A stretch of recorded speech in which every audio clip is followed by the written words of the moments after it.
Bollywood Greek వీరుడు Hrithik Roshan crazy movie Fighter ఈరోజు ప్రపంచ వ్యాప్తంగా ప్రేక్షకుల ముందుకు వచ్చింది.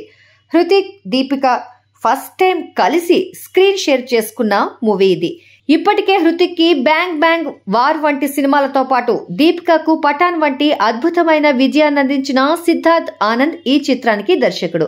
ఆద్యాంతం ఏరియల్ యాక్షన్ బ్యాక్ డ్రాప్ తో వచ్చిన ఫైటర్ కి అంతటా పాజిటివ్ రిపోర్ట్స్ వస్తున్నాయి. ఈ సినిమాకి ఏకంగా 4 స్టార్స్ రేటింగ్ ఇచ్చాడు బాలీవుడ్ ఫిలిం క్రిటిక్ తరణ్ ఆదర్శ్. వన్ వర్డ్ లో ఈ మూవీ బ్రిలియంట్ అంటూ చెప్పాడు.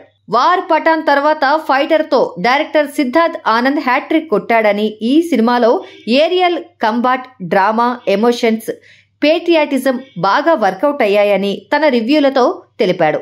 హృతిక్ రోషన్ స్క్రీన్ ప్రెజెన్స్, అతని స్టెల్లర్ యాక్ట్ అదుర్స్ అనిపించేలా ఉన్నాయని, దీపికా పదుకొనే అటు యాక్షన్ ఇటు గ్లామర్ రెండింటిలో అదరగొట్టిందన్నాడు తరణ్. ఇంకా అనిల్ కపూర్, కరణ్ సింగ్ గ్రోవర్, అక్షయ్ ఒబ్రాయ్, రిషబ్ షానీ వంటి వారు తమ పాత్రలకు న్యాయం చేశారన్నాడు. ఓవరాల్ గా ఈ చిత్రం ఒక కింగ్ సైజ్ ఎంటర్టైనర్ అంటూ ఈ సినిమాని పొగడ్తలతో ముంచెత్తాడు.